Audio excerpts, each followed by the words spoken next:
enough people came, but still some people are coming, I will present our first speaker, Bogusława Cimoszko.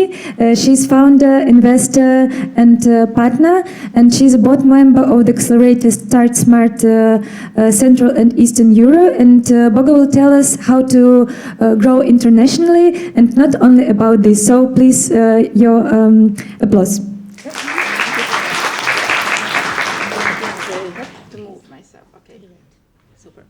So, hello guys, great to see so many faces.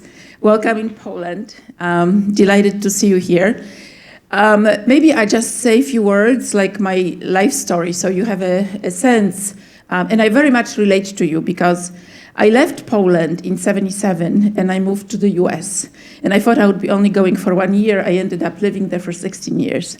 So I had to make the move, the jump, and adjust to the new environment. And then I readjusted again to coming back to Europe 16 years later. I had to adjust to Switzerland. Now I live between the two places and I work in the ecosystems of Poland, Europe to some extent, and also the US. So I want to give you my perspective and my life learnings, right? I want to share it with you and also tell you what we are doing in Poland and how you can take advantage of it.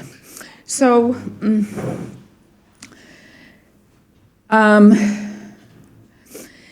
basically, here I'll be talking about primarily StartSmart because you're early stage founders from what I understand. How many of you already reached product market fit? That you're generating revenues? And how many of you are in the process of looking for product market fit? Got it. Yes, this is what I thought.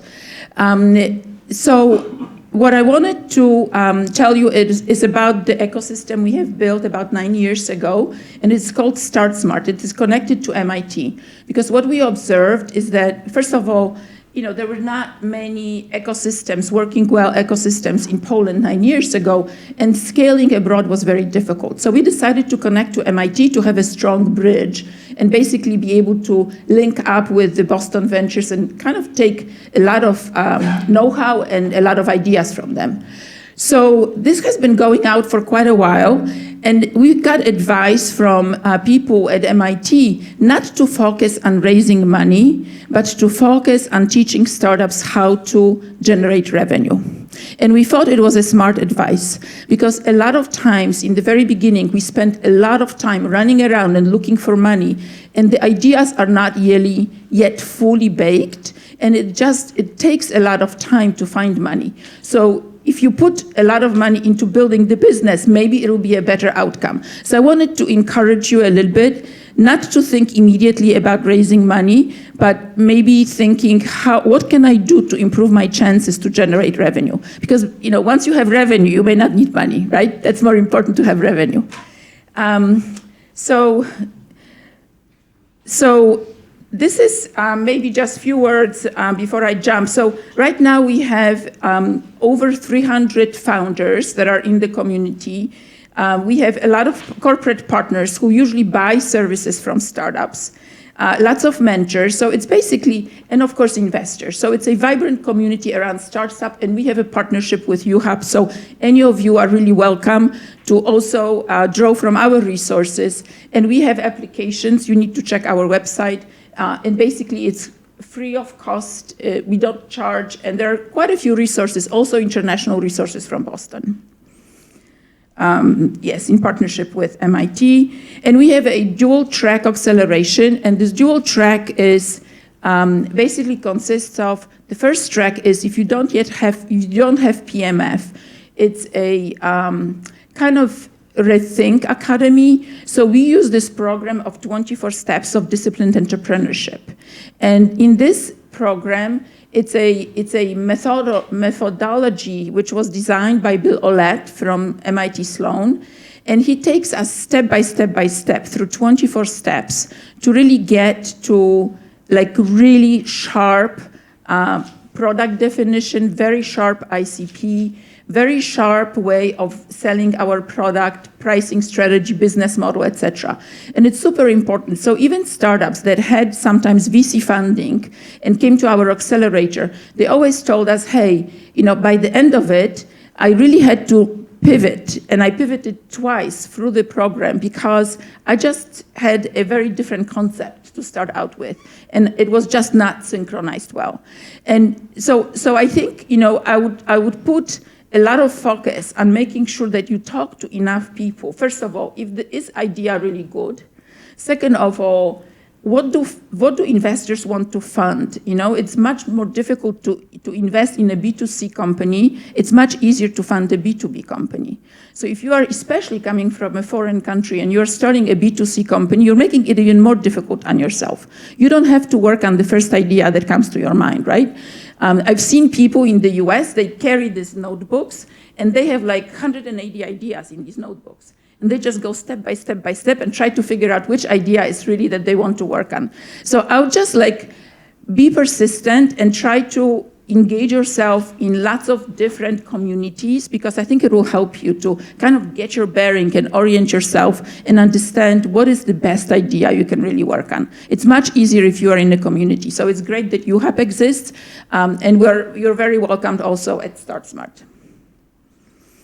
So the Rethink Academy, we will share the presentation, right? Because I don't have to go through all the steps, but basically you work with people who are quite experienced in variety of different verticals.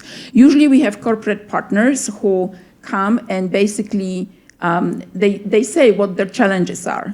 So the first path is Rethink Academy. The second path is you work with a corporate partner and actually you can receive revenue for that, because usually they have a process through which you do a POC and they will pay if the product is finished.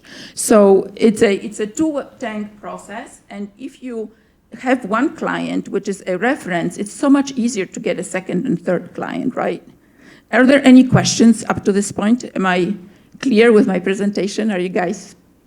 Okay, so basically we have this community of, on one hand, corporate partners, on second hand, mentors that you spend time with to really refine your approach.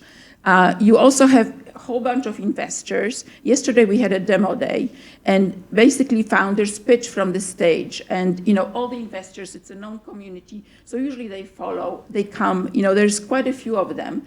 And in the process of this, you also learn how to approach them. We have also a session on capital raising, although again, I'll stress, we're much more focused on generating revenue versus raising money, because we think that's so much more important than focusing just on raising money. So that's the community. There are some considerations. The description is, in these two cohorts, one is for pilot-ready cohort and the other one is for corporate partners. For example, in this session, we had Novartis and Piątnica, and it may seem like, okay, this is a life science company. I'm not a life science startup, but a lot of times they have these challenges which are very much process-oriented. So you don't have to be a life science startup to apply to any of them. And we have a lot of corporate partners in our ecosystem as well. So once you come and you're in one of the paths, we will try to help you and match you up also with other corporate partners. This is just an example of what Novartis wanted and what Piątnica wanted. This is, when you look at the presentation, the application will be opening up pretty soon. So please watch our website. And it's just a very structured process. There's 10 questions that you answer. And if you mention that you are from UHAP, we'll definitely pay attention to make sure that, we involve your community as well. So I think that's kind of the part that I wanted to say about StartSmart. I have also done quite a bit of work in helping founders get to the United States. And I should say it's from the accelerator, we take founders to Boston to basically help them figure out their PMF on the US market. It is a very different market. It's very attractive. We would love that more founders are focused and have ambition to do it, but it's a tough step. So I would definitely advise you get your feet wet on the Polish market. There's just a lot going on here. It's a very vibrant community, lots of people, lots of startups, lots of investors. We have you hear from other speakers, about all the different investment schemes that we have in the country. But I think first and foremost, I would be really focusing on generating revenue. And that's what StartSmart is for, to help you really refine your business. And once you have a good business, it's much easier to get investors notice you. Thank you. I'll be spending, if there's no questions, I'll be spending here a few minutes so we can talk.